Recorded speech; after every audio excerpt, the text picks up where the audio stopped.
But you made it through everything.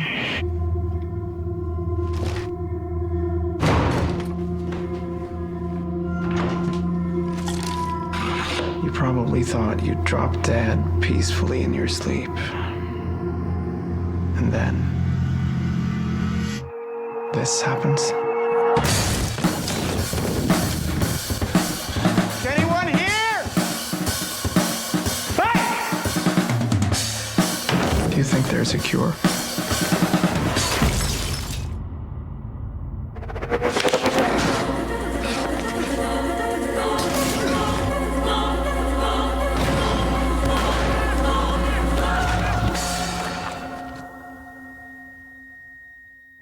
I recently watched a zombie movie which I picked up for very cheap at a local store. I didn't quite know what it was about, but saw that there were good reviews, especially on IMDb. The rating was quite high. So I went into it without any further knowledge, other than that it is a zombie movie with a good rating. So I put the disc in and checked it out, and soon I was surprised. I wanted to watch it in the original language, but there was only English. I took a look again at the Wikipedia page and saw that it was actually shot in English, despite being a French movie, and the main character was from Norway. The main character is named Sam. He's a musician who is visiting his ex-girlfriend to pick up some tapes. She has already a new boyfriend and is having a party. Sam walks into another room, he gets a nosebleed and falls asleep in one of the rooms. Once he wakes up, he finds himself alone. At least he thinks so. But there are others. They are just not human anymore. The apartment is bloody and torn apart. It looks like a fight took place in the apartment, and soon he finds some people, but they are also bloodied, and they are aggressive and they seemingly want to kill him. Sam is securing the apartment and tries to make sense of what happens, but he can't. He's alone, he's imprisoned in the apartment, and he's most likely dead as soon as he leaves. Stuck in the apartment, he has to keep himself alive, and even more importantly, he has to stay sane. Yeah, this is a different kind of zombie movie. And it reminded me of two different movies, among other things. First of all, The Night Eats the World is a relatively unique approach to a zombie movie.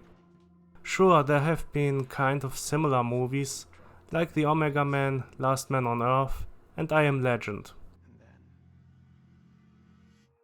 All three of them based on the short story by Richard Matheson. A man finding himself alone after some apocalyptic event. But at least in The Last Man on Earth, the man is roaming the streets, at least during the day. Another movie which came to mind was It Stains the Sand Red.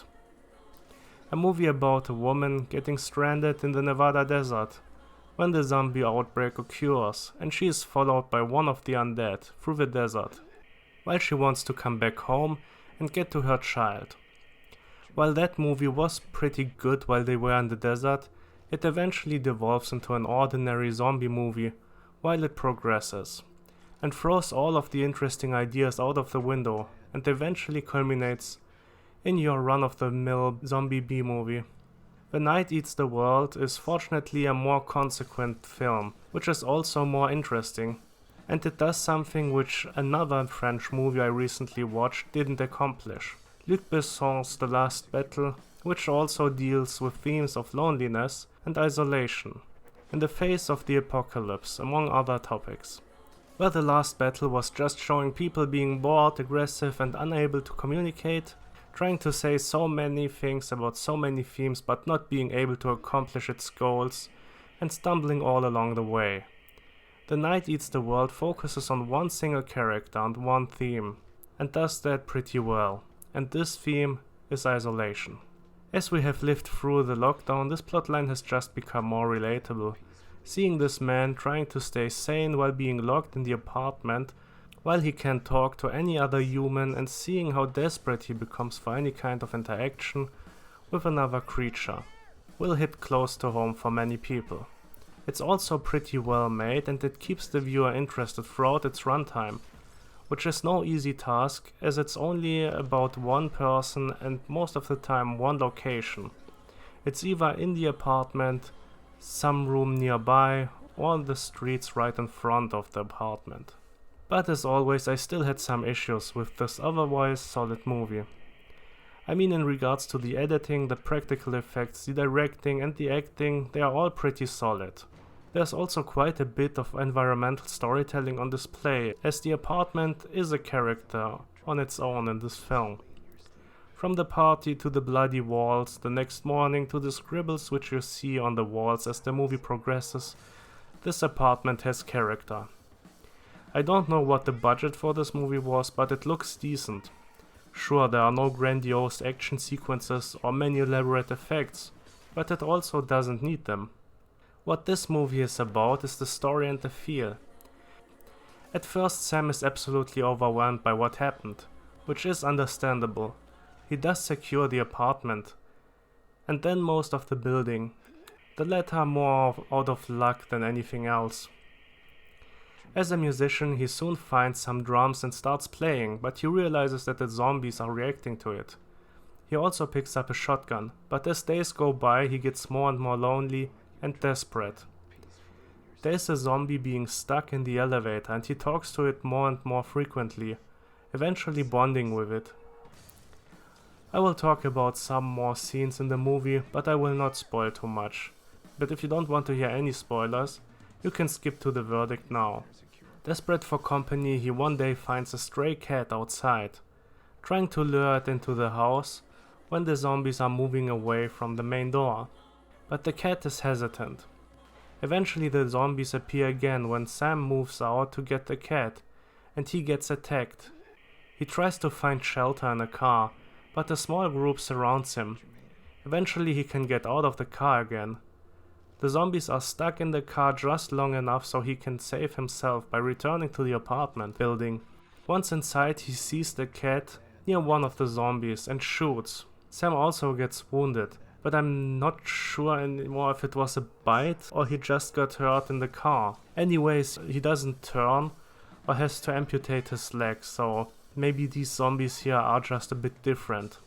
But to return back to the cat and how he acted, these two things show which make this movie a bit weaker, at least in my opinion.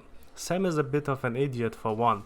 The way he acts, the way he behaves is just pretty stupid. Everyone can fully understand that he is lonely and having a pet would be a major difference at his point. Think about it, in I Am Legend, the dog which Dr. Neville had and is a precious companion. But Sam just walks out without checking the area properly when the cat doesn't go to him. Why not leave the can with fish at the door and observe it for a while until the cat comes closer? The cat doesn't know him after all, and then shooting at the cat when it doesn't appear? I can understand that he is angry, but that scene just made me like him less as a character. Later in the movie there is also a scene when the zombies move away. He walks to the street but then decides to stay inside, which is understandable, and he also probably got a bit of agoraphobia at this point, after staying inside for a while. But then he decides to play the drums again, and the zombies come back climbing over each other and almost reaching the window of the apartment. An interesting scene which shows Sam's growing frustration, feeling that he is stuck at the apartment forever. As he was shooting with a paintball gun at zombies at the beginning of the movie and trying to hit his ex-girlfriend's new boyfriend, but now he is playing the drums as long and as loud as possible and then just screams at the zombies. The ending of the movie is also showing once again Sam's mental state, or more so the decline of his mental state and bad decisions. Sam is not a terrible character, but with someone who is more sympathetic and more clever or relatable, this would have been quite a bit better. Without saying too much, I have to say the ending itself was too sudden for me. There's also a stupid choice once again right before the ending, before the big showdown in the end. The very end itself shows the camera pan away, and we should probably be able to see something specific, something that will give us hope for Sam, but I saw nothing. But maybe it's supposed to be vague. The Night Eats the World is a solid movie, but not a great one, even though it sometimes feels like it could be.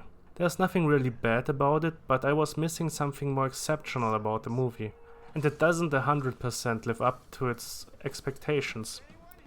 It's a decent watch, but no must-see. It was better than The Last Battle or It Stains the Sand Red though, for sure. And The Night Eats the World gets a 7 out of 10.